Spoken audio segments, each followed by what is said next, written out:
important thing must happen that before the creation of India and Pakistan, a big change came in the world, and that was the creation of United Nations. And in the United Nations, what happened? The 51 countries agreed on one charter, and they signed that charter. And according to that charter, they agreed to give the right of self-determination to all the nations of the world. And they agreed that this was the main problem, that the whole world was colonized because this right was not given to the people. And this was the blessing in disguise of the Second World War, that the world realized, the maturity came in the leaders of the world, and they started, and after that, the British Prime Minister Lord Attlee had announced in the June 1945 that till June 48 we will give independence to India. And why he made this statement? To tell the world that we did not sign on this charter, but we actually want to implement this charter all over the world, and India was the largest colony at that time. So he told the world that we are going to liberate, we are our largest colony till June 48. And you can see that when the United Nations came into being in October 1945, only 51 countries were independent countries at that time, and within 25 years, 80 more countries got independence and became the member of United Nations. So 80 countries got independence because of the Charter of United Nations. And this charter, the first chapter of this charter, and the first article point mentions about the right of self-determination. As it was mentioned by Dr. Dawshin Masi, that India took this case to the United Nations. And when this case was presented, so United Nations, what United Nations did, passed a resolution, a famous resolution, which we all know, the resolution about Kashmir, UNSCR 47, that was passed, and in which United Nations promised the Kashmiri people that the fate of Kashmir will be decided by the people of Kashmir through their free, fair plebiscite. So this was the great achievement for Pakistan, that he convinced the United Nations, and United Nations and all the countries of the United Nations, they supported this, and India also agreed this. But unfortunately, since the 76 years, the Kashmiris have been denied this right of self-determination, and even as it was mentioned in 2019, even the Article 370 and 35A were revoked, which had given a special status to the Kashmir, and which was according to the resolution of the United Nations, that the status of the Kashmir cannot be changed. The demographics of the Kashmir cannot be changed. And India was following that resolution of the United Nations, and in 2019, India revoked this, and this was the clear indication that India does not want to implement the resolution of the United Nations in Kashmir, and forcibly it wants to continue its occupation in the held Kashmir. Now we talk about one more thing I want to mention about that. At the time of the partition, what Maharaja did, he invited the volunteers of Rashtriya Sevak Singh and Hindu Mahasabha. Why? To control the Muslim population of the Kashmir. And you must be knowing that the Kaf in Pakistan stands for Kashmir. So when Chaudhry Rahmat Ali had coined this word Pakistan for a proposed Muslim state in the subcontinent, so he coined this word by taking the first alphabet from Punjab, P, Alif from the Afghania province, which was known as the Northwest Frontier province at that time, and K from Kashmir. So everyone knew that Kashmir is a Muslim majority state, and wants to, the people of Kashmir wants to unite with the people of Pakistan, because religiously, culturally, geographically, they were more favorable conditions with the Pakistan. So that's why they wanted to annex their state with Pakistan. So in Pakistan, K stands for Kashmir, and without Kashmir, Pakistan is incomplete. But Okay, now we move on to the recent uprising that was started in Kashmir in 1989, and after that, what India has taken different steps which are completely against the norms and human rights. Those are the blatant violations of the human rights in Kashmir. And some of those violations are custodial killing. Since the 1989, more than 100,000 Kashmiris have been killed in Kashmir. And out of those 100,000 people, 7,300 in custodial killing, which is extrajudicial killing or equivalent to murder. So those people and those who have committed these murders, they were not punished. They have got the patronage of the government, and they are still at large, and they were rewarded. They were given the medals for these kind of activities in the Kashmir. Mass killing, there are many mass graves were found in Kashmir. The people were killed and they were buried in one grave. Many hundreds of people were dumped over there, and they were blamed that they have gone to Pakistan. So there are many such type of graves in the Kashmir, and even the international agencies, they have identified and they have mentioned in their reports about those kind of graves in the Kashmir.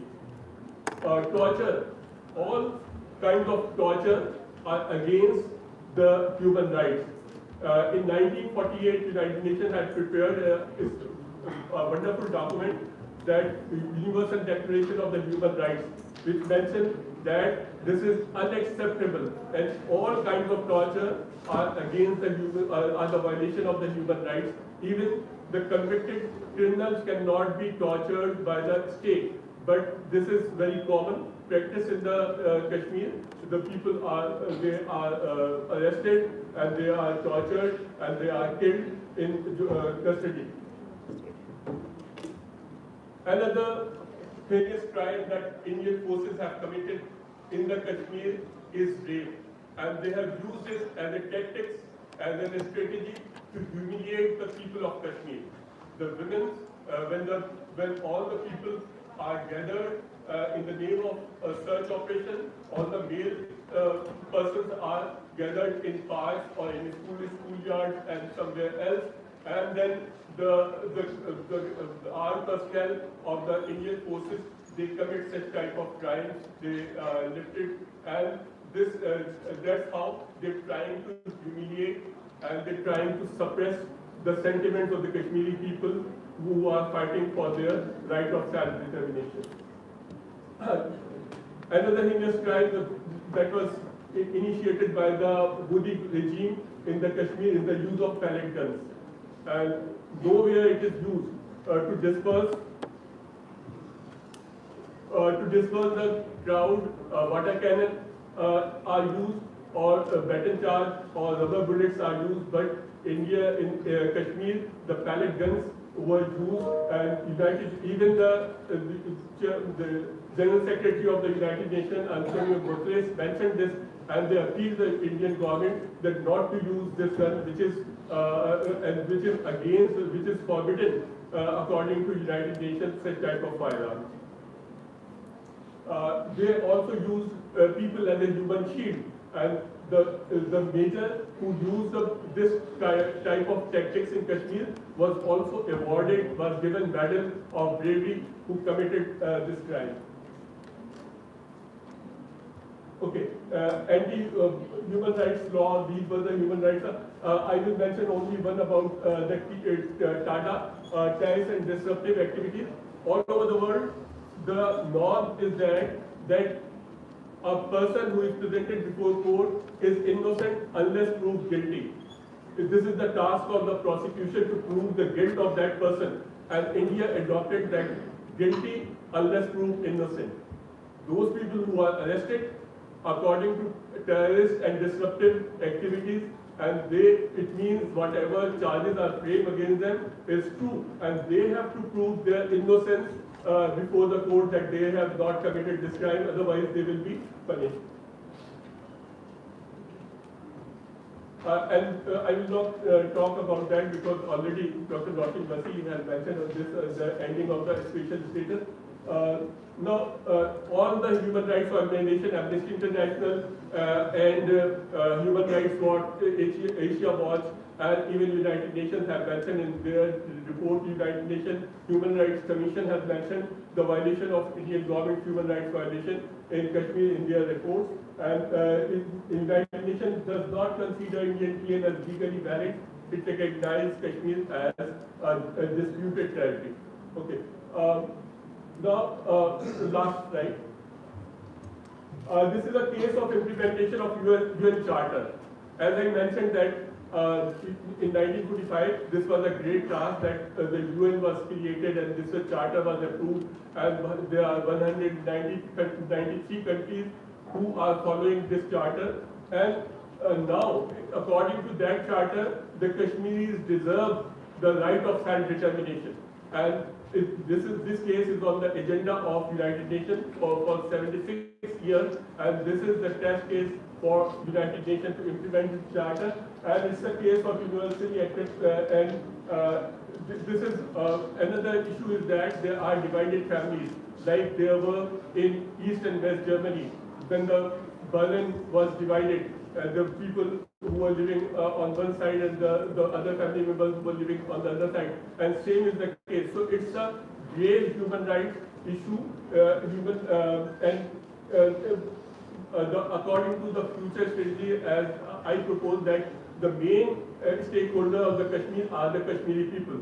So this is not a dispute of land. This is not just a border dispute between India and Pakistan. This is the case of 12 million people, the Kashmiri people who are living on both sides of the line of control. So they must be given importance. Their opinion must be sought instead of discussing India and Pakistan discussing the issue. The Kashmiris should also be given the voice, and diplomacy and negotiation is the only solution.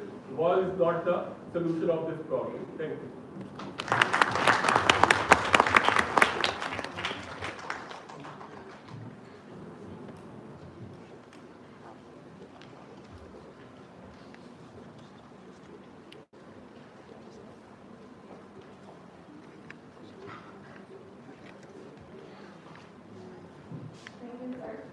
Now, a very brief note on this program that is being organized by the Department of International Relations.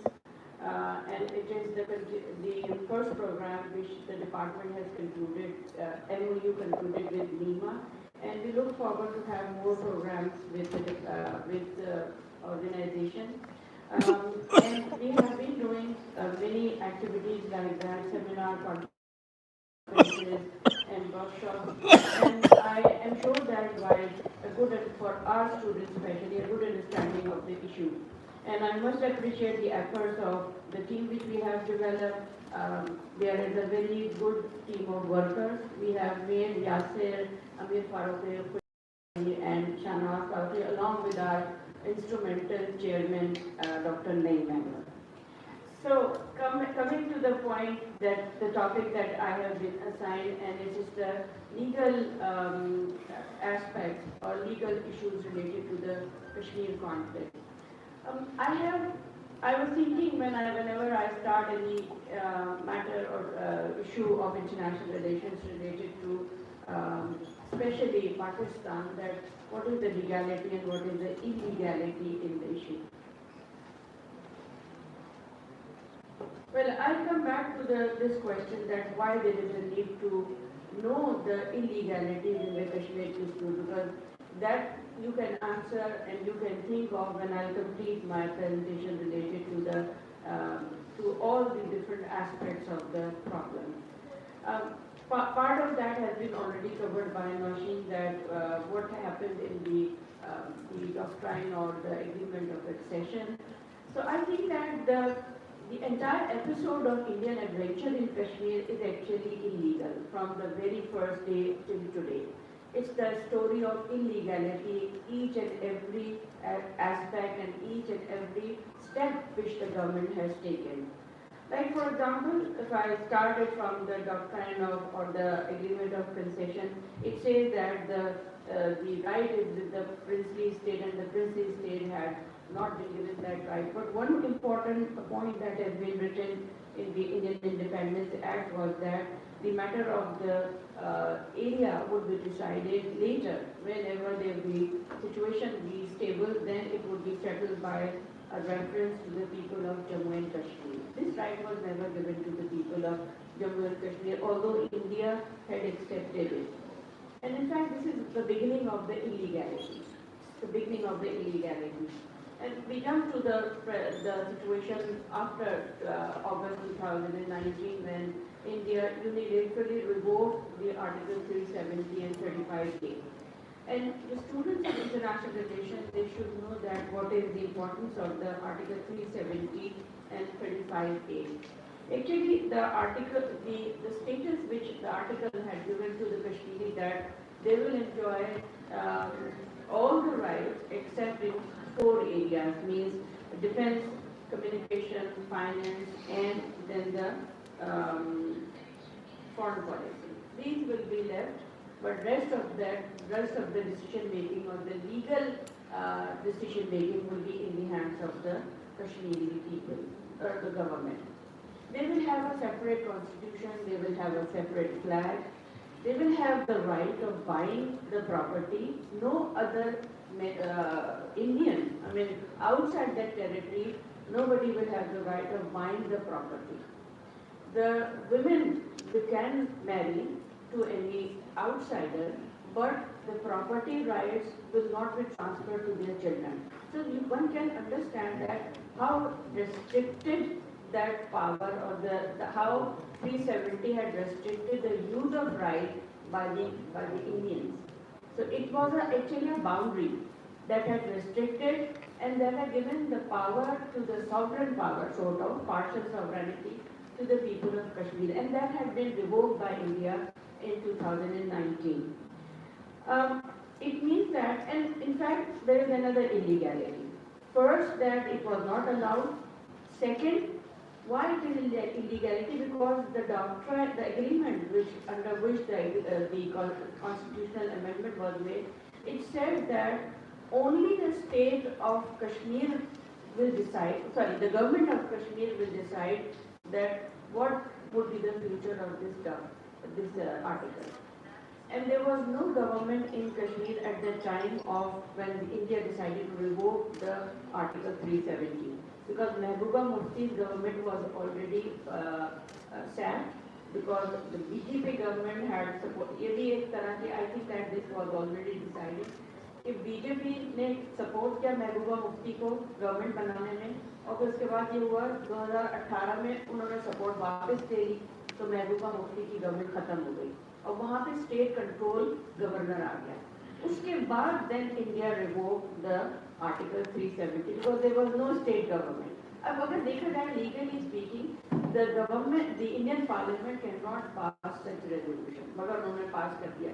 An interesting point in this entire activity was that those political parties who were very much opposed to BJP, they also supported the revoking of the Article 370.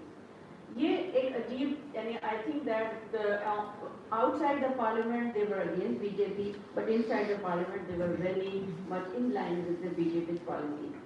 इस पर तो मैं अभी बाद में आऊँगी कि that how that had actually worked. मगर सिर्फ there are a number of the other areas ये इसी से related है. Like Amit Saab has mentioned the violation of human rights.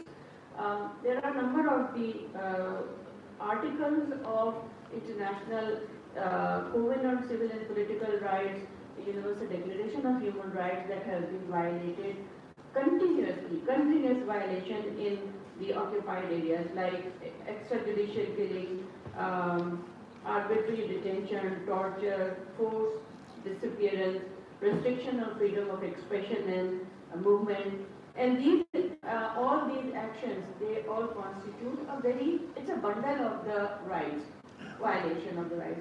And that cannot be simply framed and punched up in one document. इसके लिए तो हर हर area पे एक separate convention है और हर convention talk in detail about the rights of the people. So अगर आप if you place it in simply one under one heading of the human rights violation, मेरे ख्याल है कि that there is a need to discuss and highlight each and every aspect of the human rights violations. Then we can say that the illegality is the failure of the United Nations Charter and Resolution. Charter का article ये कहता है कि that there is the fundamental rights of the people, freedom of the individual. It has been denied. Secondly, resolution has been overthrown by India. 48 के बाद 51, then 57, सब में resolutions were passed for the special status of the people of the region, but that had not been accepted. And one very important point which come across always is that when India submitted the case, the Kashmir case to the United Nations, it was under Chapter 6.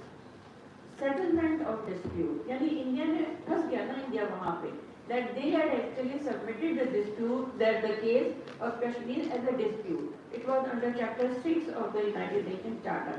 जबकि अब now India is saying that it is the threat of use of force or the act of aggression है पाकिस्तान का, जबकि the resolutions are all according to the case that has been submitted and it is under Chapter 6 of the UN Charter. अच्छा, there is a continuous armed conflict going on. हम ये कहते हैं कि that it's a war. It's a war which is going on. Why the 700,000 soldiers are posted in a very small area, the valley, Muslim majority area? This is a war. And when there is an internal armed conflict, internationalized armed conflict, or the armed conflict, the laws of war starts applying. Means that it's a set of the international humanitarian laws which are required to be respected. And in the humanitarian laws, it says that there must be distinction between civilian and military objects. क्या यहाँ पे, I mean, in this situation, do you think so, or have you ever seen that any distinction had been respected by India with respect to the civilian and military objects? कोई नहीं, कोई किसी किस्म का कोई ऐसी distinction नहीं. But this is a typical case of armed conflict. और आप ये देखिए कि there is no respect of the laws. Means like for example the POWs related to the, especially the related to the prisoners of war, and actually they have not been made as the POWs, rather simply the prisoner or terrorist. फिर मैं एक और भी point है that is related to the disrespect of the international agreements. क्या international agreement that has been made between Pakistan and India, the Simla Agreement 1972, India is the dumping. So bar India कहता है कि Pakistan cannot submit the case to the international forum because it is restricted through the Simla Agreement. So bilaterally we will be resolving all the matters bilaterally. अब उसमें एक और जो उसका clause है, I must read the para 1, 2, because that is the part of the Simla Agreement. The two countries are resolved to settle the differences by peaceful means through bilateral negotiations or by any other peaceful means mutually agreed upon between them. ठीक है, यहाँ तक तो bilaterally. Pending the final settlement of any of the problem between the two countries, neither side shall unilaterally alter the situation, and both shall prevent the organization, assistance, or encouragement of acts detrimental to the maintenance of peace and harmonious relations. By revoking the Article 370 and 35A, India actually changed the status of the area. यानी India ने खुद violate किया Simla Agreement को. This is in fact a very important area where that has not been highlighted. और मैं ये समझती हूँ, this is my perception that when Simla Agreement is violated and the army is sent, means the soldiers, now what is the status of India? It's actually an occupying power. If the area has been annexed and there are a different set of laws for the occupying power, they have to do this, they cannot do this, but this and that has not been respected by India. और फिर एक और जो बहुत बड़ा एक aspect that is also required to be highlighted is the war crimes. These are all are the war crimes. आप ये कहें कि the extrajudicial killing, forced disappearance, pallet targeting, जो इज्तिमाई कब्रें हैं, the people who disappeared, they went for कहाँ चले गए लोगों को नहीं मालूम, and rape, and there are sexual violences. There is a list of that which has been done by India in this area. I mean, Indian soldiers, मैं इसलिए emphasize कर रही हूँ कि that it's not the civilian population which has been engaged in war crimes, it's the Indian soldiers.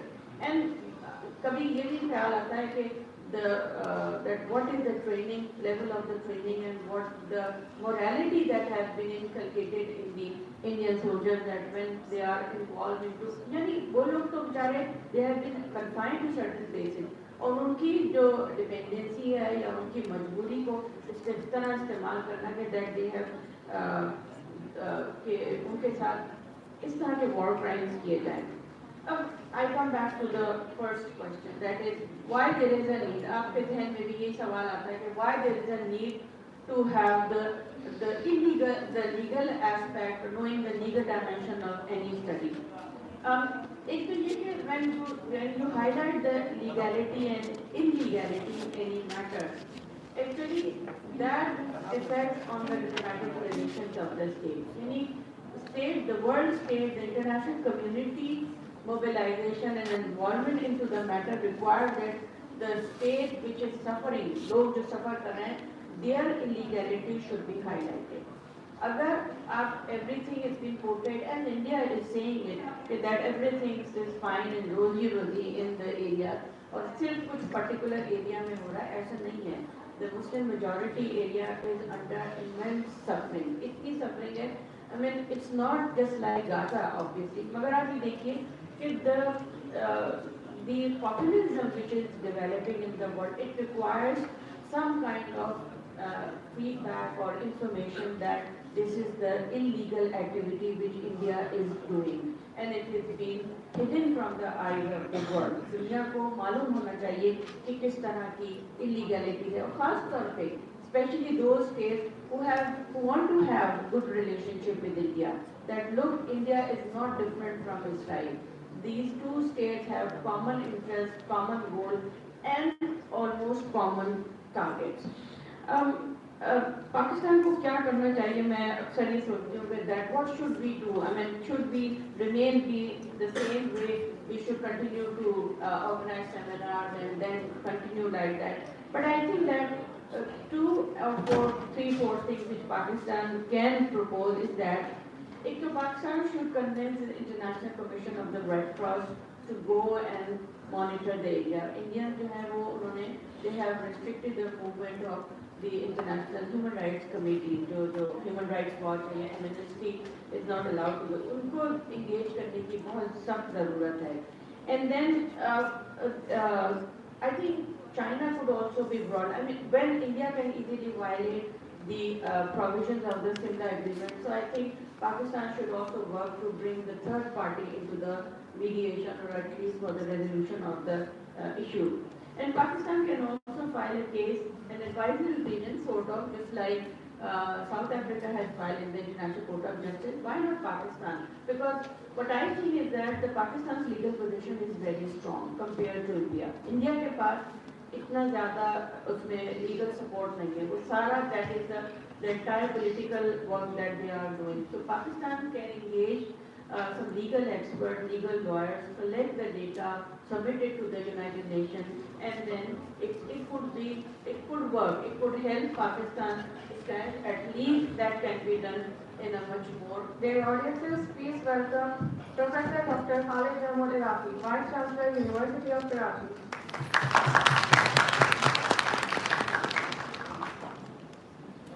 All right, I think that one last point which I'd like to mention here,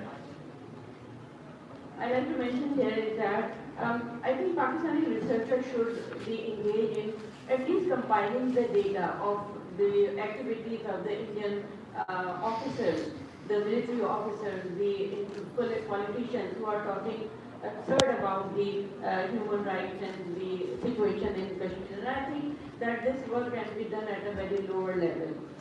We can participate at in this way, by doing some research on particular matter. And we also need a very comprehensive media and communication strategy, that it cannot be, the issue cannot be controlled, the issue cannot be highlighted if we restrict it only to 5th February, only one day. It cannot be. We have to take it as a policy agenda, because Kashmir, as Amir Saab has said, is the fundamental principle of Pakistan's foreign policy, and we should pursue it in this way. Otherwise, this issue, 5 years have already gone, 10 years will go. You know, what India is doing, they are trying to change the demography of the region by bringing settlers from outside. And it's exactly the same model as Israel had applied the settlers colonialism. So the policy must be stopped. It must be stopped. Right? Okay. Thank you very much. Former Senator and Federal Minister, will be arriving in a few minutes. Ladies and gentlemen, now I request Mr. Syed Hassan Habib, former ambassador, to share his knowledge on our diplomat's perspective, complexities of Kashmir issue.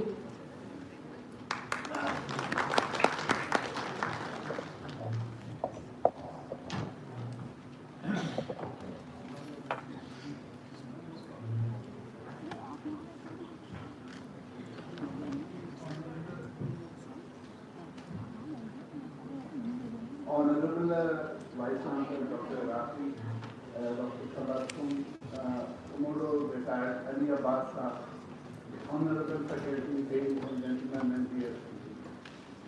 सबसे पहले तो मैं अपना तारुफ करा I am a former student of the same university, not as fortunate as you sitting in IR department. I studied chemistry as my main subject. After a few years in industry, I moved to foreign services. Served close to 34 years and retired in 2016. I'm an old man. And since then, I'm teaching at IOT, few subjects of IR and Pakistan. My only complaint in this context is that our younger generation have no concept of this issue. Sorry to say, we are standing in this university in this great department for which I have great respect. But our younger generation is totally disconnected. Most of the items have been said, and I have no authority or capacity to comment on that. So I will not go into the legality. I will not go into human rights, Professor Saab has said. I will just try to focus on how things happen and where the drift is. From legality, which was the initial phase of the UN negotiation and discussion, to the point where God said, okay, now the bilateral is done. What was wrong and where? I've been following this issue since 1983, full-time job. So I almost have 40 years experience following this issue. From everywhere in the world, I have served in 7 countries, starting with China. I did Chinese, studied in a Chinese university. Then I worked in Iran, so I have a Western then 2 countries in Europe, Poland, Switzerland, and Morocco, the African perspective. And then back to the most interesting country in the world, that is North Korea. Aside from North Korea, the Bible of Pakistan. So, my point, ladies and gentlemen, my point of view is that Kashmir tragedy, which is about, everybody said, has little urgent attention of the world. The world has focused on different things, and it is from the beginning. If you look at even today, America has assigned this vote to British because they were focused in South Asia. So the Britishers were right. America was focused everywhere. Sorry, elsewhere. There they were focused on their interests against imperialism. They were focused later in the Korean War. Later they got entangled in the Vietnam War. So America, the only country which could have impacted the real solution was Syria. Security Council earlier, the deliberations were focused on few subjects like the control of Kashmir administration leading to plebiscite, the nature and pace of withdrawal of Indian troops and the others. India was desiring to label Pakistan as an aggressor, and Pakistan did to condemn overall ill treatment of the Indians to the state. Pakistan initially quoted UK and USA and was successful in the regime.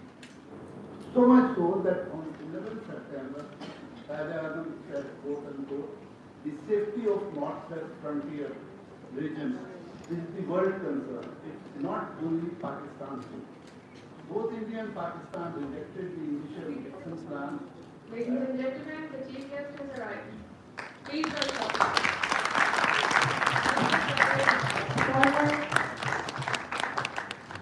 former senator and federal minister.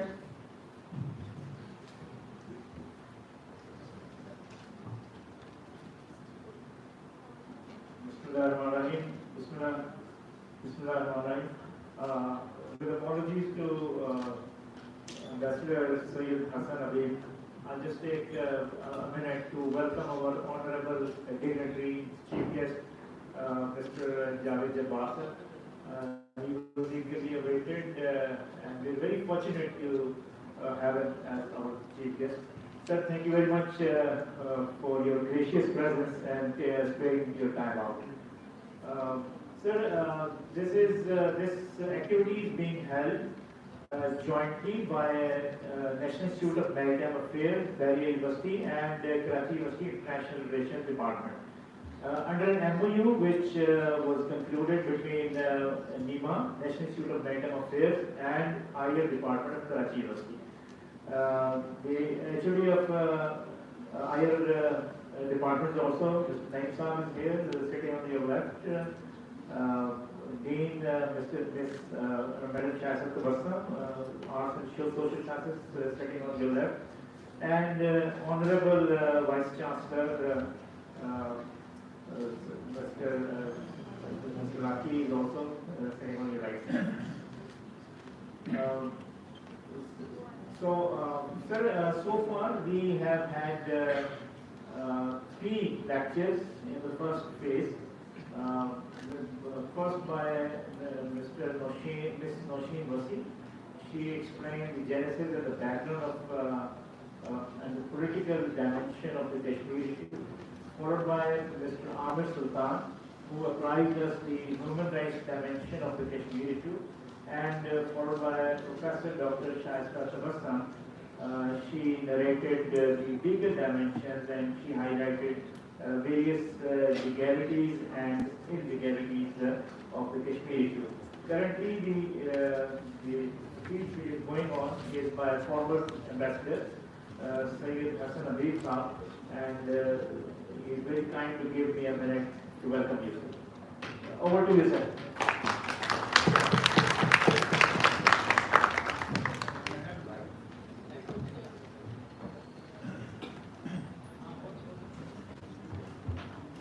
Thank you, sir. I come back. The Nixon plan for partition Jammu and Kashmir was in the process was rejected by both India and Pakistan. Interestingly, both the parties never considered an independent Kashmir.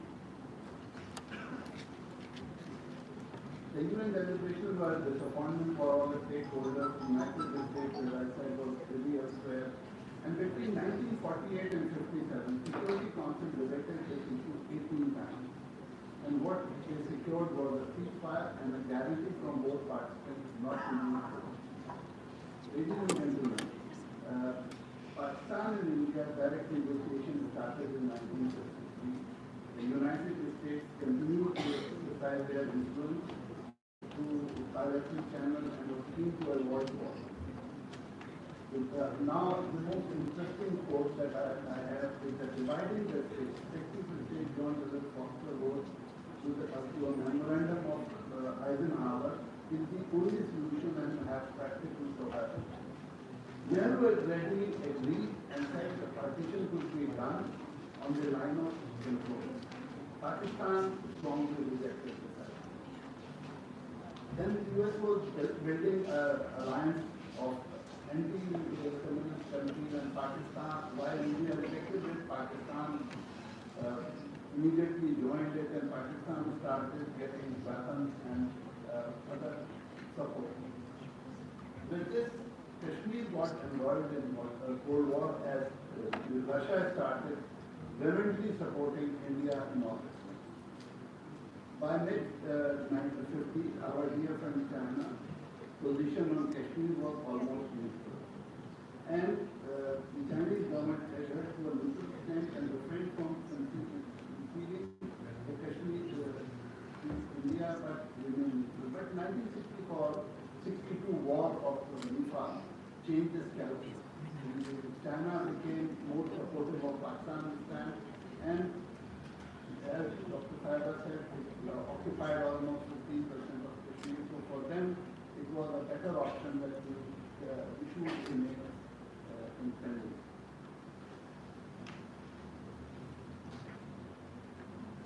Now we move around at our bilateral talks. There were 6 rounds of bilateral talks till 1963, but the basic equation never changed. It was India was not willing to make concession, and so was Pakistan. There was no question of partitioning the valley in Pakistani calculus. These hard positions made the negotiations almost impossible. War in 1962 erupted, and now Pakistan turned to again US for help. US refused. See, their provision of weapons in Pakistan has a different concept. It was to be used against communists. We used it against Afghanis in the 50s, and then again in 65 against that Indians. But America has stopped our aid. We had to turn to China. Boundary agreement 63 plus Chinese support in 1965 changed the whole process. Pakistan-US partnership again revived in 1971 when under President Nixon, America wanted China to be on its side to contain Russia. India was dominant in 1970 war, and we settled this issue through Simla Agreement. Now, Simla Agreement was very strange. It was interpreted by India differently, and it was interpreted by us in a different way. So its wording were, I think, not very, how to say, legally tight to bind one of the, both of the powers. The Kashmir conflict went again into, say, hibernation when America moved out of the region after 1989, and similarly Russia also felt at loss because when Russia moved out of Afghanistan, it had no need of South Asia as a pivot in their policy. By the end of the Cold War, that is, say, late 80s, America changed its stance on terrorism. They were now more confused because the world was changing very fast. They were changing in the world. Russia was breaking. Former Yugoslavia was breaking. There was ethnic conflict, and there was so much change in the world that they never wanted to create new states or to settle the boundary issues in a manner that because so much so that even United Nations under Kofi Annan said the Kashmir resolutions were authentic. They wanted to remove Kashmir from their agenda. It was only Pakistan that insisted vehemently and kept it from the UN. During early 90s, Kashmir figured in international forums like UN, NAM, OIC, Commonwealth, and our focus was primarily on human rights, like Dr. Saber said, that human rights remained the most important issue during the 90s. But by 1993, 94, this situation changed. all our supporters were declared offenders of human rights. All the Middle Eastern players, China, whatever countries were on our side were themselves in the dock. So our position got weakened. Our supporters were not ready to support us, be it Iran or Saudi Arabia or China. So we got our whole issue got confused. Now comes the most serious crisis of this region, the Kargil War. Nobody accepted our narrative that it was not by the regulators. We had not planned. Sorry to say, we have military experts, they may disagree with me. This attempt was not inclusive. I will not go into detail, but Foreign Office only knew about it through the international media. One department that I am sure because I was part of Foreign Office at that time.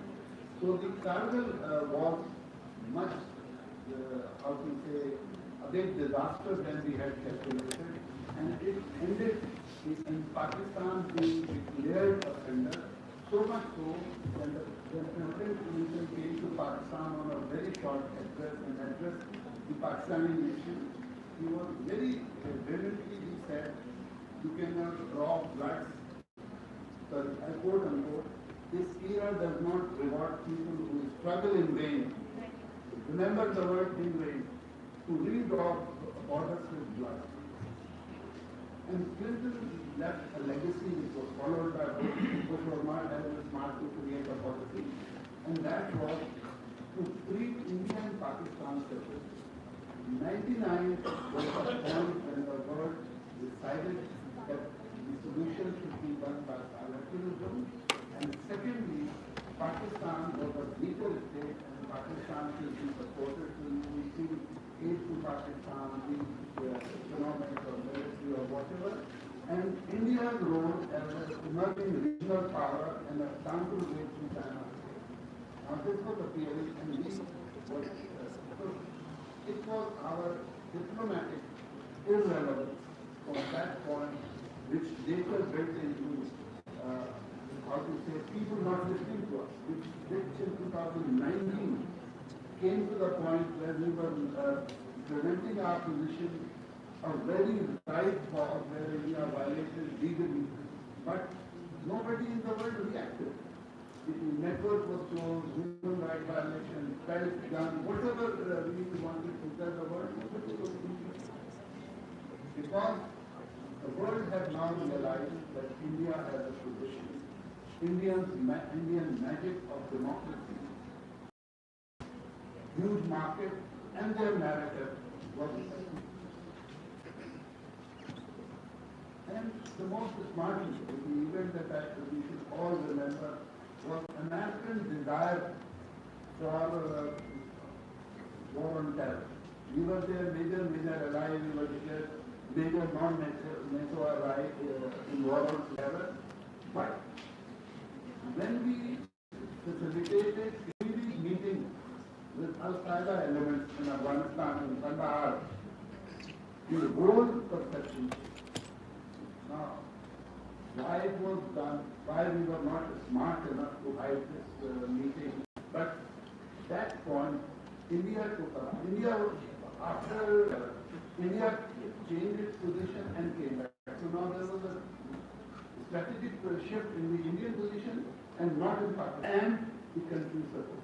So everything during this period was very scary for me, living in different countries, opening television, and coming back saying that, look, we have not done.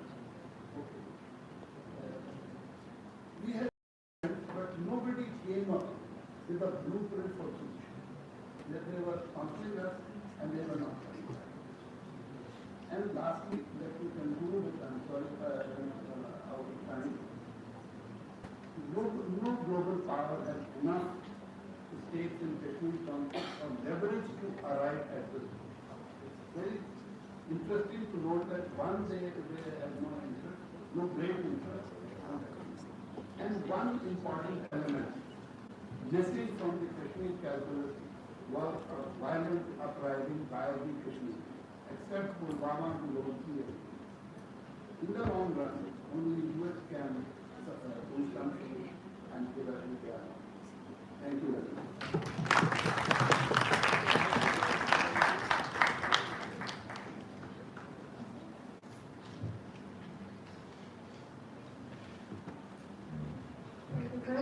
Ladies and gentlemen, now I request to Mr. Mubashir, Resident Editor, Daily Pakistan Production, for short talk.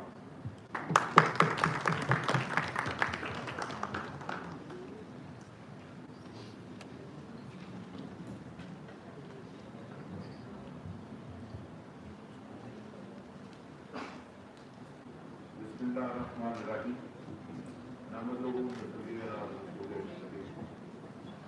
Honorable Vice Chancellor and हमारे सूफी तमाम चाहिए हस्तियों के सामने मेरे लिए बहुत बड़ा एजाज है बात करना और आप सब भी जो है वो मेरे लिए बड़े मोहतरम हैं।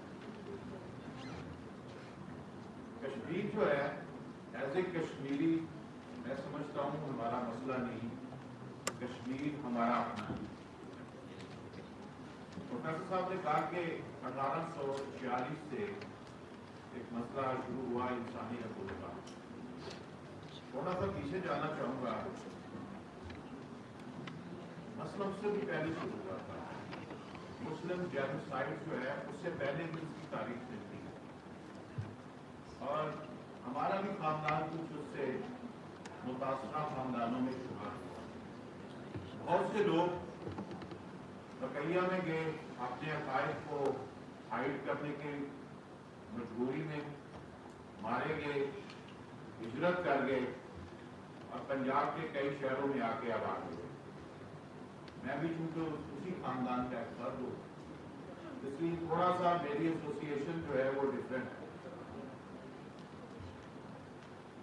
पाकिस्तान बनने के बाद जो सिचुएशन क्रिएट हुई 1948 और फिर उसके बाद एक पाकिस्तान और इंडिया के दरमियान एक मुआहदा हुआ 1960 पानी की तकसीम का मुआहदा।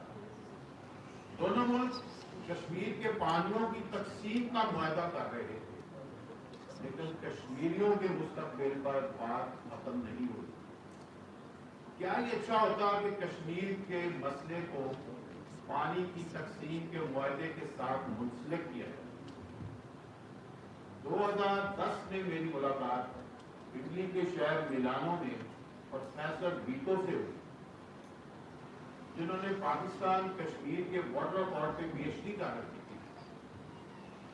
वो पाकिस्तान में कराची में 1960 से 1964 तक कल्चरल काउंसलर भी रहे।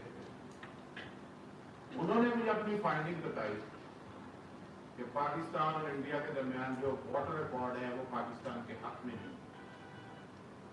आज हम देख सकते हैं 60 साल से ऊपर होने को आ गया है, कश्मीर बाकी 3 दरियाओं पर भी बिजली पैदा करने का अपना हक जो है वो इस्तेमाल करना शुरू कर चुका है। जो हमने composite dialogue 42 month Parvez Musharraf साहब के दौर में किया था, उसमें भारत ने सिर्फ हमसे रियायतें ली। आपको याद होगा कि भारत ने बॉल लगाई थी उस दौर और अपने डैम जो थे जो जेरे तकमील है उनमें से एक डैम को कंप्लीट किया था बागीहाट, जिसपे 950 मेगावाट बिजली पैदा कर रहे। तो सवाल ये पैदा होता है कि कश्मीर के पानी वो तो बड़े अहम है, लेकिन कश्मीरियों का खून अहम है। कश्मीर के पानियों में कश्मीरियों का खून जो है उसकी बू आती है। कश्मीर की वादी में जो कश्मीरियों की सिस्कियां हैं, जो यतीमों की आहें हैं, वो भी तो आसमान में सुनी है, वो भी तो रायदानी चाहिए। बहुत अच्छी बात की प्रोफेसर नशीन साहबा ने कि कोई भी कौम इंटरनेशनल कम्युनिटी में कब उसकी आवाज सुनी जाती है। सवाल तो यही है कि हमारी आवाज क्यों नहीं सुनी जा रही। हम कश्मीरियों के हक के रायदही के ऊपर जो है वो फाइट कर रहे हैं और अपने हक के रायदही पे भी अब फाइट कर रहे हैं। जो रियासत और आवाम का रिश्ता है, क्या हमारा इतना मजबूत है कि हम कश्मीरियों की, फलस्तीनियों की, दुनिया के तमाम मजलूमीन का मुकदमा हम लड़ सकें? मेरा ख्याल है कि हम अब उस पोजीशन में ही नहीं है कि हम कश्मीरियों का मुकदमा लड़ने के काबिल नहीं। इस वक्त तो पाकिस्तान की कौम 2024 में इलेक्शन में जा रही है। मैं दुआ गो हूं कि 8 फरवरी को अच्छे इलेक्शन हो और एक अच्छी गवर्नमेंट जो है वो वजूद में आए और उसके बाद हम कश्मीर कमेटी मेरिट पर बने। हमारी कश्मीर कमेटी ही मेरिट पे नहीं होती।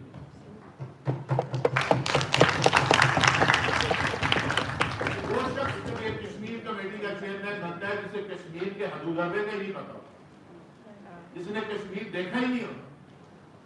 तो आप सोचें, सेनेटर साहब तशरीफ फरमा है, उन्हें एक एक चीज उनकी निगाहों के सामने है। तो हम पहले अपने आप से मुखलिस हो जाएं, अपनी रियासत से मुखलिस हो जाएं, फिर हम मजलूमीन का मुकदमा लड़ने के काबिल हो सकते हैं।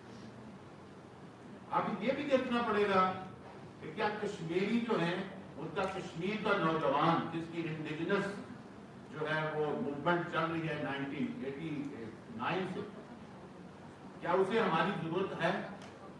वो हमसे आगे नहीं निकल चुका, वो खुद लड़ रहा है, उसके पास भी कम्युनिकेशन रेवोल्यूशन पहुंच चुका है, इंटरनेट की बंदिश में भी वो अपनी पोस्टें लगाता है। उसके लोग जो है वो मेरा ख्याल है कि जिस तरह वो फाइट कर रहे हैं, बेशक वो 5,000 हैं या 10,000 हैं, हम तो उसका असली शीट भी नहीं लड़ सकते।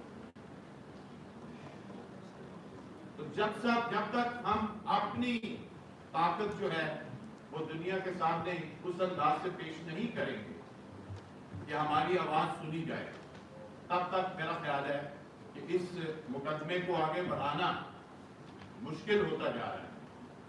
पाकिस्तान एक बहुत बड़ा मुल्क है, 25 करोड़ की आबादी का मुल्क, और इस 25 करोड़ की आबादी के मुल्क को आगे बढ़ने के लिए जो चैलेंजेस हैं 2024 में, तो इस इलेक्शन के बाद मेरा ख्याल है उसकी शक्ल वाज़ेह होगी और फिर हम देख पाएंगे। क्योंकि आप देखेंगे इंडिया की जो क़यादत है वो तो हमने उसे तो कंफर्ट जोन में जो है ना वो पहुंचा दिया है। वो बहुत कंफर्ट है इस वक्त हमसे, उन्हें कोई फिक्र नहीं है कि पाकिस्तानी कश्मीर का मुकदमा किस तरह लड़ेंगे। तो हमें अपना मुकदमा पहले लड़ना पहले पड़ेगा, फिर हमें कश्मीर का मुकदमा भी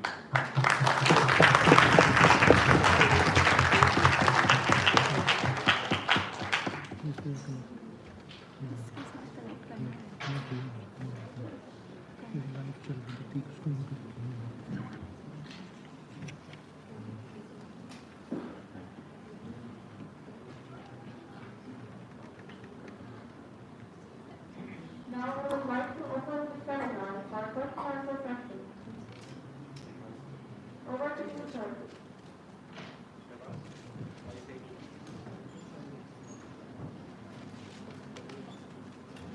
Ladies and gentlemen, dear students, we have for some paucity of time. However, we are now opening the house for questions.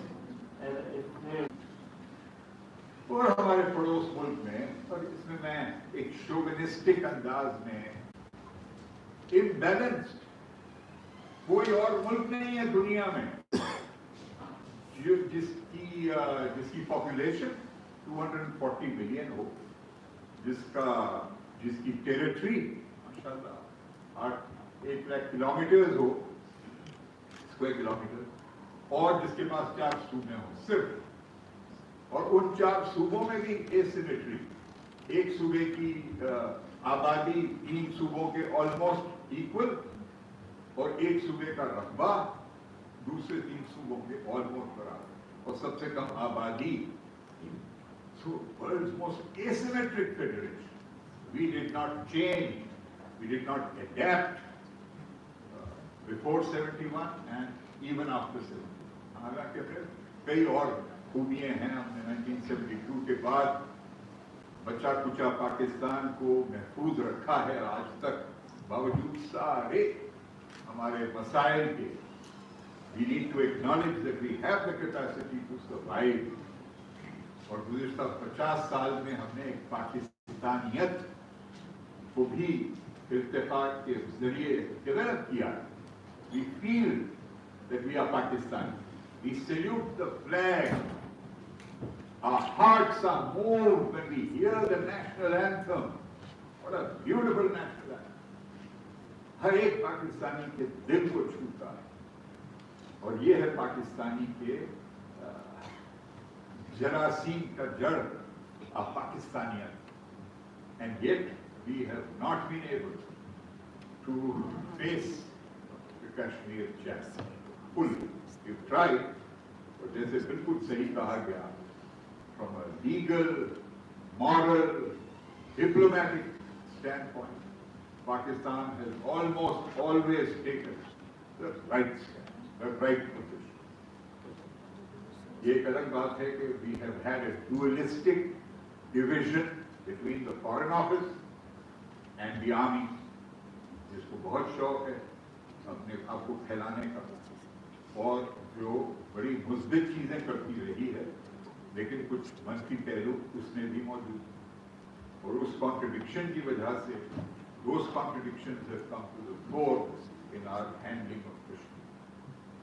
But just for the record, in 1992, I was asked to join the Pakistan-India Neem Rana initiative. Neem Rana एक जगह है दिल्ली के करीब. ये track 2 dialogue है, और इसकी खूबी ये है कि इसकी कोई मीडिया रिपोर्टिंग नहीं होती थी, लेकिन दोनों रियासतों की मंजूरी के साथ हर 6 माह हम 10 पाकिस्तानी और 10 इंडियन कहीं ना कहीं मिलते थे, या दिल्ली में या इस्लामाबाद, लाहौर में या कराची में, और हर मौजू इंडिया पाकिस्तान के दरमियान बहुत ही कैंडिडली, फ्रैंकली डिस्कस करते थे, बगैर खिचखिचाहट, क्योंकि हमें पता था कि कोई मीडिया नहीं सुन रहा, आवाम नहीं सुन रही, ताकि हम बिल्कुल फ्रैंकली एक दूसरे से बात कर सकें और कह सकें कि आप कहां तक जाओगे, न्यूक्लियर वेपन्स लेके कहां तक जाओगे, कश्मीर लेकर कहां तक जाओगे, पानी रोकोगे, कहां तक रोकोगे, everything on the table. And we used to report to our Foreign Office, and we didn't want any credit. Aahista Aahista, साल ब साल कश्मीरी हुर्रियत कॉन्फ्रेंस से भी मुलाकात की, आज़ाद कश्मीर क़यादत से भी मुलाकात की, और कोशिश की कि एक फॉर्मूला डेवलप हो ऑन कश्मीर. वेरी डिफिकल्ट, लेकिन दाद देनी चाहिए कि एक गैर मुंतखब शख्स जनरल परवेज मुशर्रफ, जिसके साथ मुझे शर्फ भी और गैर शर्फ भी हासिल हुआ, उनकी काबीना में उन्होंने गलती से मुझे अपना मुशीर मुकर्रर किया on national affairs and minister for information and broadcast.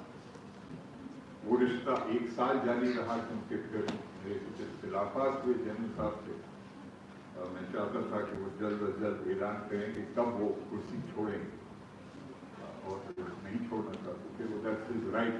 But I departed. However, to Musharraf goes the credit कि उन्होंने कुछ अनासिर जो हमने कई साल डायलॉग के जरिए कंसेंसस डेवलप किया था, उसको लेकर उन्होंने फाइनली प्राइम मिनिस्टर वाजपेयी के साथ शुरू हुआ, और फिर प्राइम मिनिस्टर मनमोहन सिंह के साथ जारी रहा, और 2007 में वो 4-point फॉर्मूला बहुत करीब आया एक ऐसे मरहले के कि Indian prime minister was willing to come to Islamabad and publicly declare कि ये 4-point फॉर्मूला पे हम कश्मीर पे आगे बढ़ने के लिए तैयार हैं.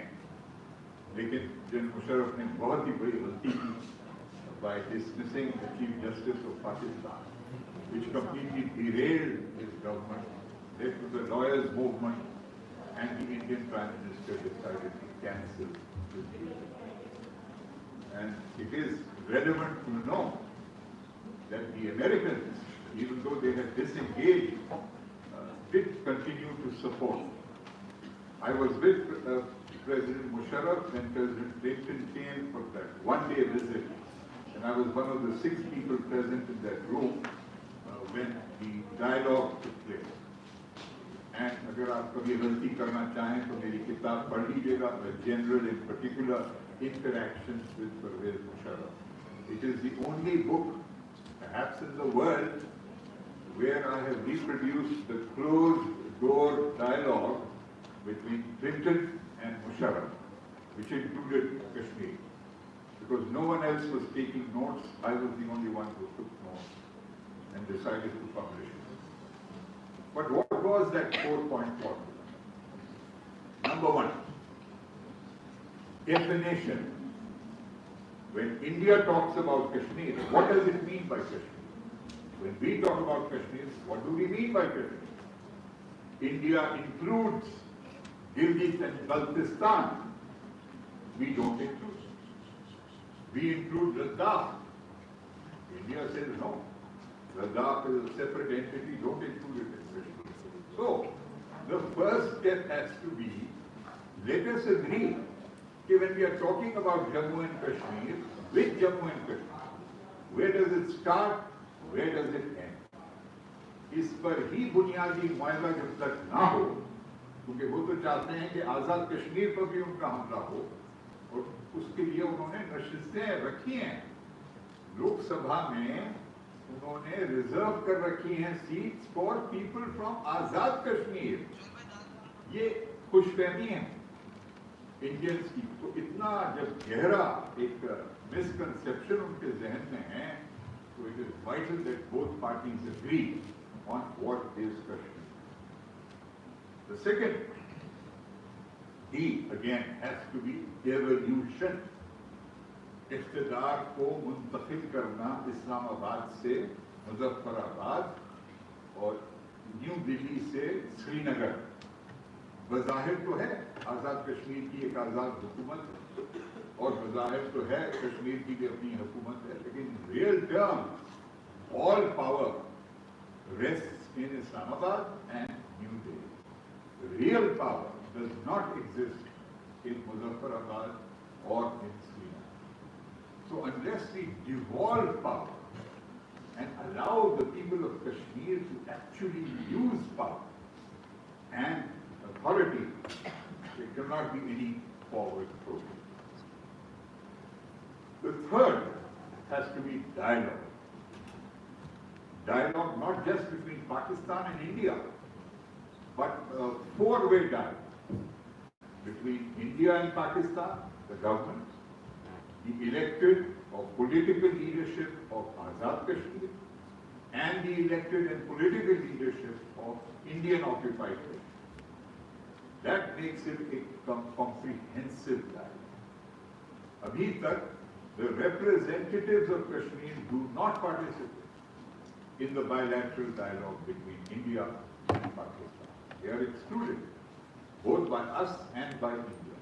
So dialogue in a very meaningful way, accompanied by some kind of joint mechanism.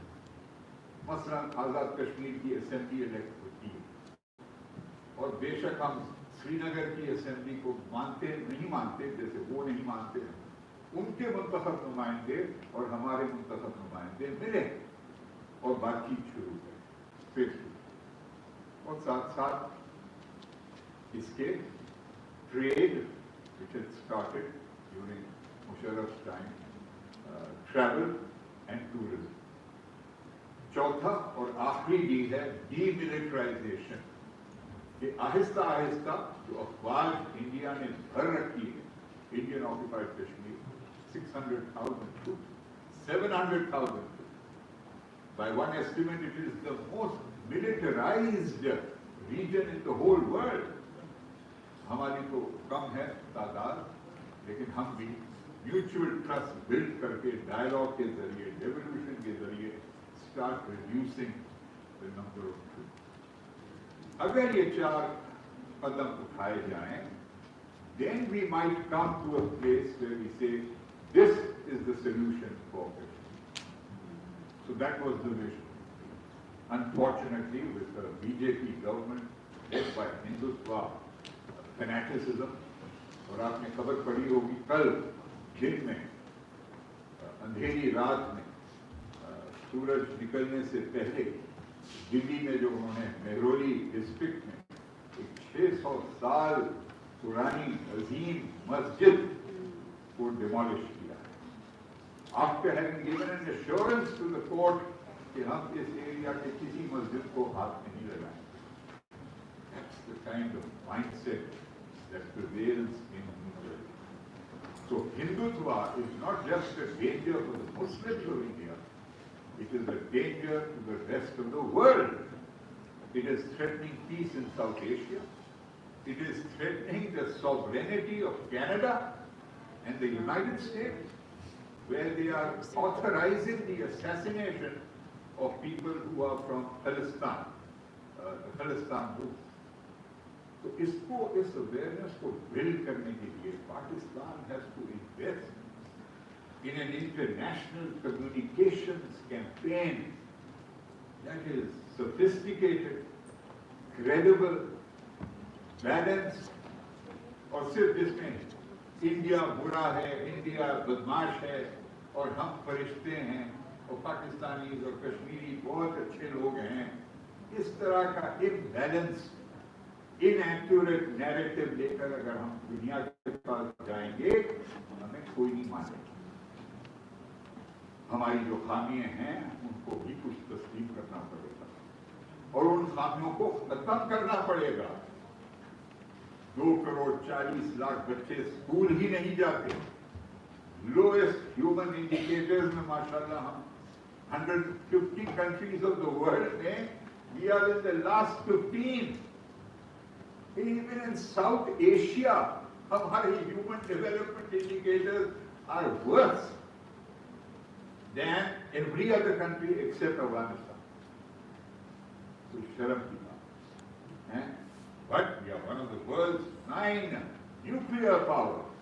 Oh, क्या तजाद है? So we have to fix our governance, our corruption, our bribery, all of it. अब ये हमारे सिर्फ monopoly नहीं है। Many countries suffer from corruption, they suffer from misgovernance, but we must learn to acknowledge that, improve conditions locally, and project Pakistan abroad with far more creativity and balance and credibility than we have done in the past.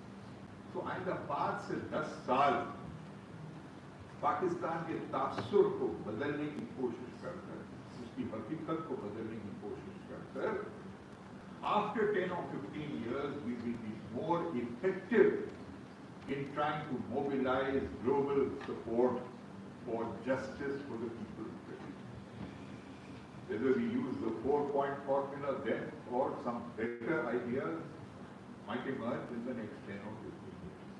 Again, the time scale has to be about 15 to 20 years to fix our own problems, become a more cohesive, more efficient, more genuinely democratic country. MashaAllah, 2024 के election आ रहे हैं, which are going to be a very, very unrepresentative election. Not just because only half of the people ever vote in Pakistan. Compulsory voting तो यहाँ है नहीं, जैसे 22 और ममालिक में है, यूनान में है, सिंगापुर में है, ऑस्ट्रेलिया में है, बेल्जियम में है, इवन मिस्र में है, अर्जेंटीना है, बोलिविया है। Compulsory, if you want to live in a democracy you should vote. और साइप्रस में तो सबसे ज्यादा मजा, उनके लॉज में साइप्रस में अगर आप वोट न डालें तो आपको जेल की भी सजा हो सकती है। ताली बजाओ साइप्रस की। यहाँ पर कई तरीके हो सकते हैं। शिनाख्ती कार्ड कैंसिल कर दें, बोलिविया में बैंक अकाउंट फ्रीज कर दें, पासपोर्ट के ऊपर सस्पेंशन लगा दें, कई इंसेंटिव्स हैं। unless 95% of the people vote, the results are not going to be recognized. जो जीतने वाली पार्टी है उसको barely 10 से 15% वोट मिलेंगे टोटल वोट के, कास्ट वोट के 30% मिलेंगे, लेकिन टोटल वोट के 10-12%, ये गुज़िश्ता 50 साल से ये हो रहा है। और माशाल्लाह वो कहते हैं कि हम 24 करोड़ अवाम के नुमाइंदे हैं। तो कश्मीर को अगर हल करना है, we have to resolve all these internal contradiction, जिसमें आप जैसे नौजवान बहुत अहम रोल अदा कर सकते हैं। Peaceful, well informed interest in the political process and vote without emotion, vote with passion, passion without emotion, बड़ा मुश्किल काम है, लेकिन it can be done. Reciprocity की बात हुई थी.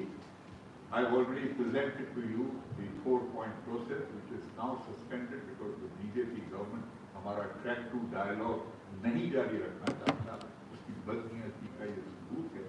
लेकिन we should continue trying and striving and building public opinion and improving our own country. Thank you very much.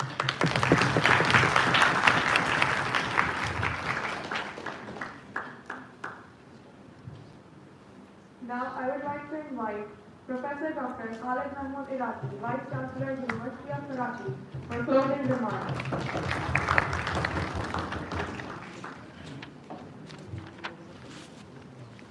Bismillahirrahmanirrahim.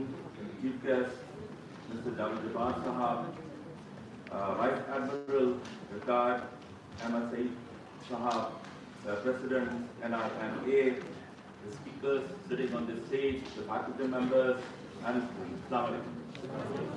Javed Abbas Sahab के स्पीच के बाद कहना बहुत मुश्किल काम है, पर मैं कुछ चीज़ लिख के लाया था जो कि मैं पढ़ूंगा नहीं, पर एक कंट्रोवर्सी स्टार्ट करना चाहता हूँ.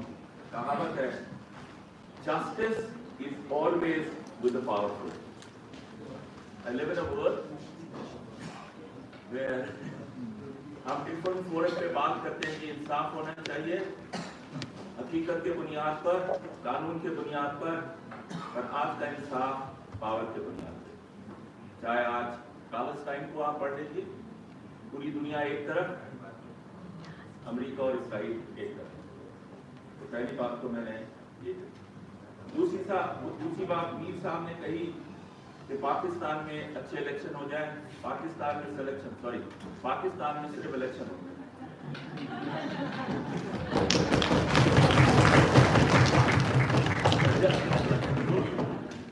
ठीक है, बिकॉज हम तारीख से नहीं सीखते. जावेद अब्बास साहब ने अच्छी बात की, हिस्ट्री इज मिस्ट्री, पर अगर आप हिस्ट्री को सही मायनों में पढ़ें तो मिस्ट्री नहीं रहती. ठीक है, वो हकीकत होगी. हम पाकिस्तान की हिस्ट्री को डिफरेंट पर्सपेक्टिव में पढ़ते हैं और सिर्फ अपनी ही पर्सपेक्टिव में पढ़ते हैं. जैसे मैं मिरर इमेज पे बिलीव करता हूँ, आईने के सामने खड़े होकर मैं कहता हूँ मुझसे स्मार्ट आदमी तो इस दुनिया में कोई नहीं. तो पर्सपेक्टिव की बात होती है. रियल इमेज कुछ और होती है, मिरर इमेज कुछ और होती है. तो हमें रियल इमेज की तरफ जाना चाहिए rather than the mirror image. तारीख से जो मैंने सीखा है, रेड क्लिफ अवार्ड को हम जेनेसिस बताते हैं कश्मीर इशू के बारे में. जो रेड क्लिफ अवार्ड पॉलिसी है वो कोई खराबी नहीं थी. It was a colonial design to divide the continent. जानबूझ के इस तरह तकसीम की गई कि एक डिवीजन हो और यहाँ पे एक इनसिक्योरिटी का एलिमेंट परमानेंट बेसिस पे शामिल है. So that was the colonial design to divide India and Pakistan. हम सब जानते हैं.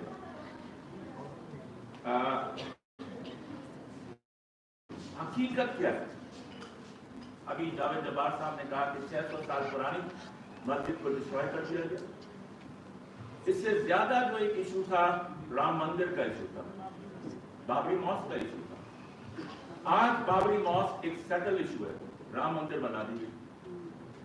ठीक है, So it's about power. मेरे नजर में हमें इंडिया की परेशानी से ज्यादा अपनी परेशानी होनी चाहिए। तो अक्सर हमारी परेशानी पड़ोस में रहती है कि उसका शौहर क्या करता है। चलो गुड।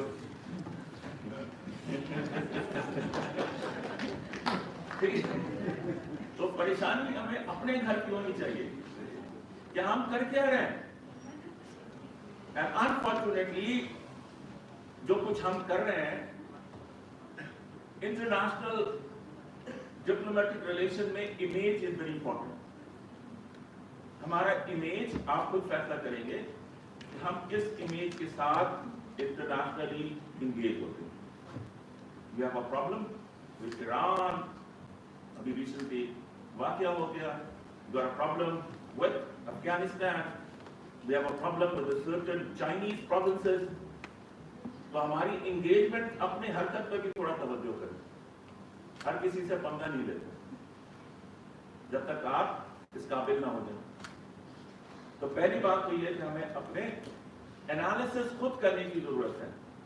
दूसरी बात, मैं कश्मीर इशू, मेरे नजर में हमें 3 मौके मिले थे जिसके जरिए हम इंटरनेशनल एक्टर्स के जरिए शायद डिप्लोमेटिकली ये मसला हल कर सकते। 1, when we joined C2 and CENTO, when we joined Western Defense Alliances in terms of the Cold War, उस वक्त हमारी एक पोजीशन हो सकती थी बिकॉज जो वेस्टर्न पावर्स थे, क्योंकि आप उनके इंटरेस्ट को सर्व कर रहे होते, तो आप एक गिव एंड टेक का फॉर्मूला होता है। तो दैट वाज द अपॉर्चुनिटी।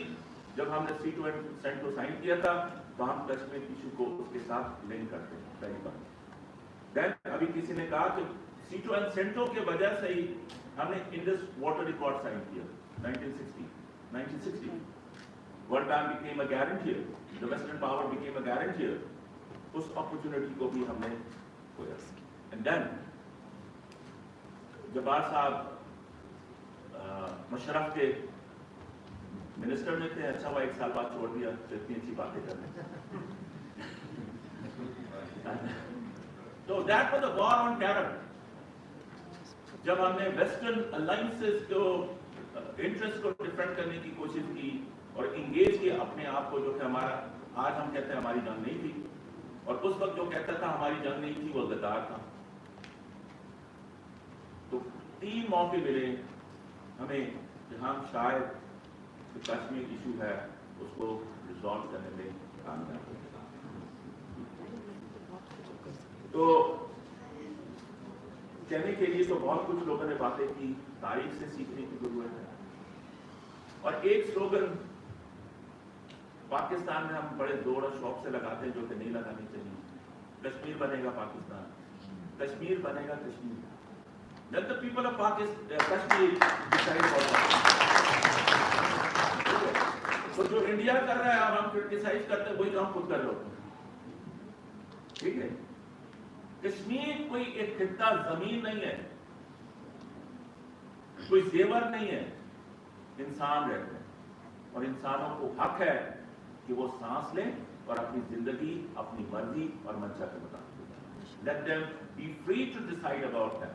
जो कि प्लेबसाइट के अंदर आपने, किसी बच्चे ने सवाल किया कि इंटरनेशनल लेजिटिमेसी क्या है।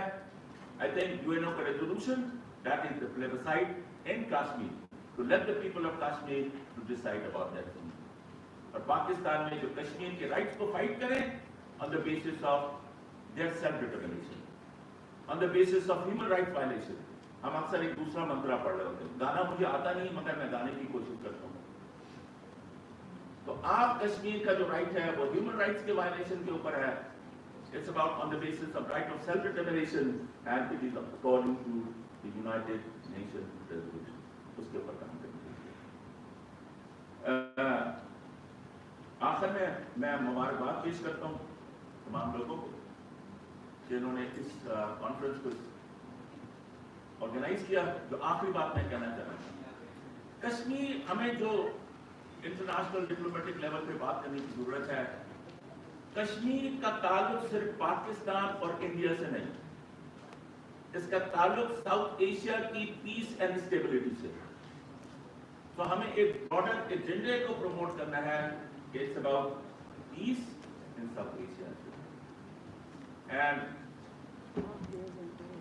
मैंने कहा कि पावर सब कुछ होता है, पर पावर सिर्फ न्यूक्लियर बॉम्ब का नहीं होता, ब्रेन का होता है, जहन का होता है, नॉलेज का होता है. तो हमें कश्मीर इशू को आगे लेके जाना चाहिए. पावर हमारे पास है. Power is on the basis of the skills we have. और हमारा जो फॉरेन ऑफिस है, मैं समझता हूँ what we need is a professional approach. Gradually मैं एम्बेसडर साहब के सामने कहना नहीं चाह रहा, मगर कह देता हूँ, there is a decline. Foreign office की जो एक स्टैंडर्ड्स हुआ करती थी, एक जो बेंचमार्क हुआ करती थी, उसके अंदर प्रोफेशनलिज्म की कमी है. ठीक है, सब्जी वाले के प्रोफेशनलिज्म में कमी आ जाए, मुझे कोई प्रॉब्लम नहीं. Thank you very much.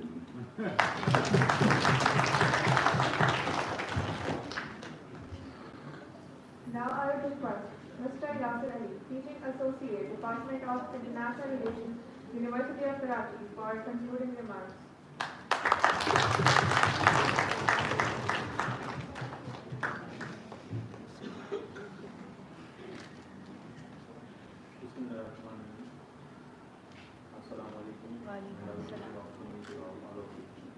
This is Yasir Ali, Faculty Member, Department of International Relations. I am pleased to present the vote of thanks on behalf of the Department of International Relations. On behalf of the Department of International Relations, we would like to extend our heartiest gratitude to National Institute of Maritime Affairs for organizing this seminar in collaboration with the Department of International Relations, which is the need of the time. I would also like to extend heartfelt gratitude and warm gratitude to our distinguished speakers and esteemed panelists who shared their insightful views on these important issues and enlightened all of us regarding the Kashmir issue and the human rights violations. Finally, a very special thanks to all the students, faculty members and distinguished guests who participated and contributed in this seminar and making this event very successful. Thank you very much. Thank you all. Amongst the many things I forgot to mention is the fact that I have been a student of the Department of International Relations.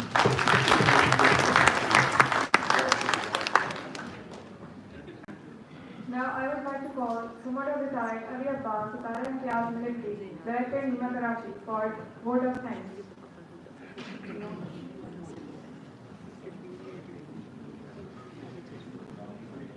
Thank you very much.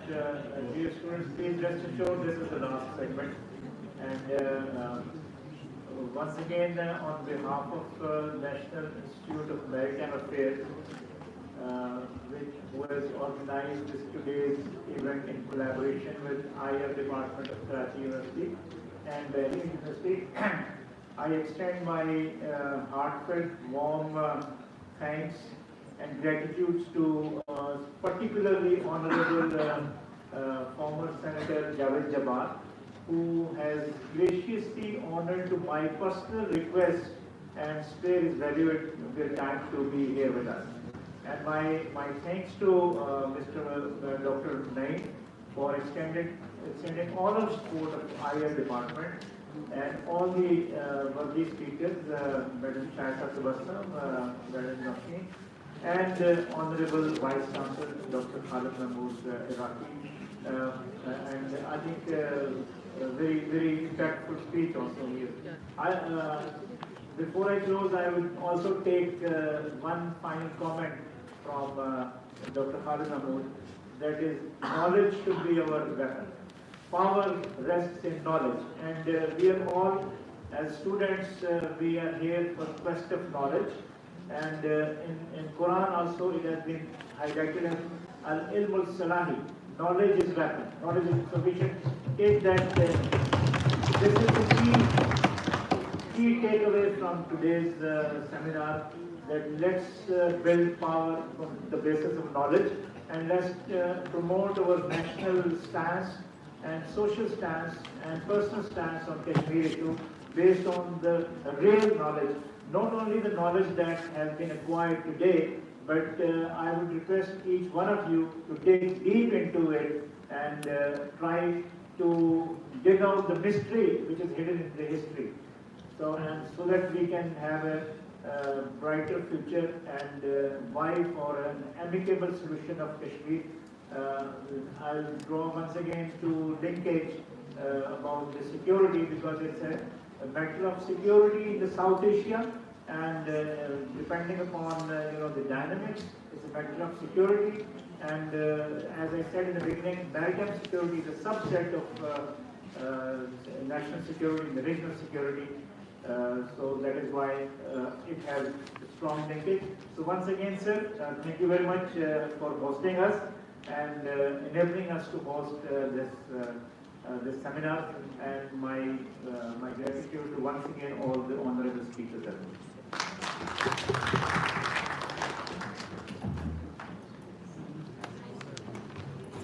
Dr. Naushin Masih to receive the memento of the seminar. Dr. Naushin Masih. Yes, please look here. Yes, ready. May I now request Muhammad Amir Sultan to receive the memento of the seminar. I request Professor Dr. Shaista Tabassum to receive the memento of the seminar. Yes, please look here. May I request Mr. Sayyid Hassan Habib to receive the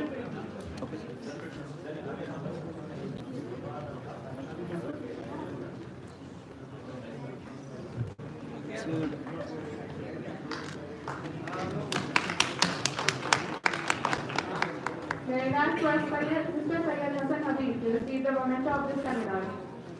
Yes, please.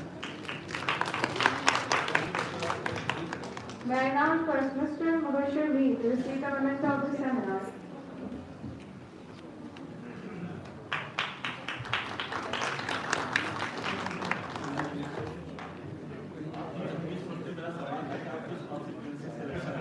Yes, please look here.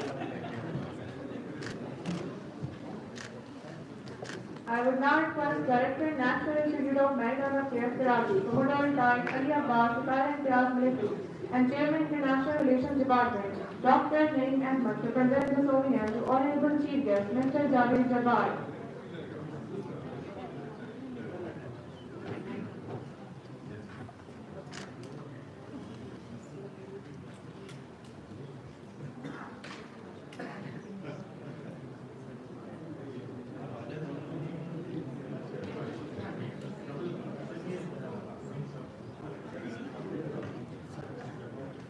Yes, sir. Excuse me, sir.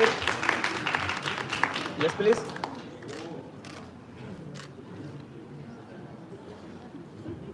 I will now request Director, National Institute of Maritime Affairs, Commodore retired Ali Abbas, retired Imtiaz Military, and Chairman Yes, International Relations Department, Dr. Naeem Ahmed, to present this souvenir to the Professor Dr. Khalid Mahmood Iraqi, Vice Chancellor, University of Karachi.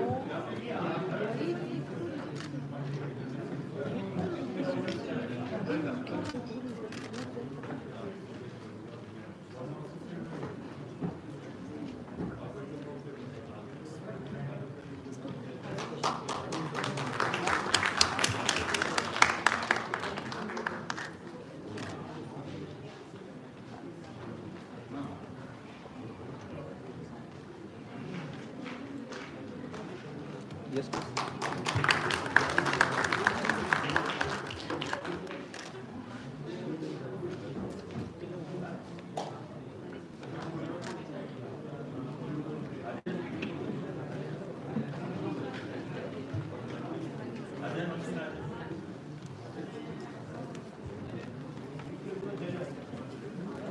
मैं भी आ जाती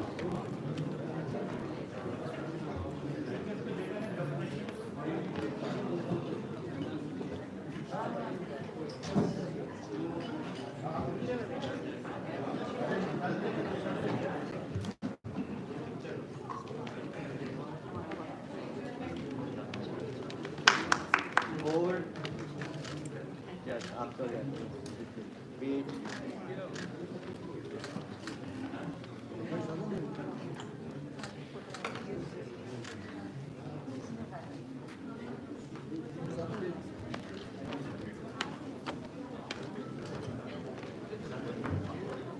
ये हाँ ये continue ऐसे of कर दिया मैंने कंटिन्यू रखा है ऐसे मिस सेरेमनी को भी कंटिन्यू रखा है। ये आप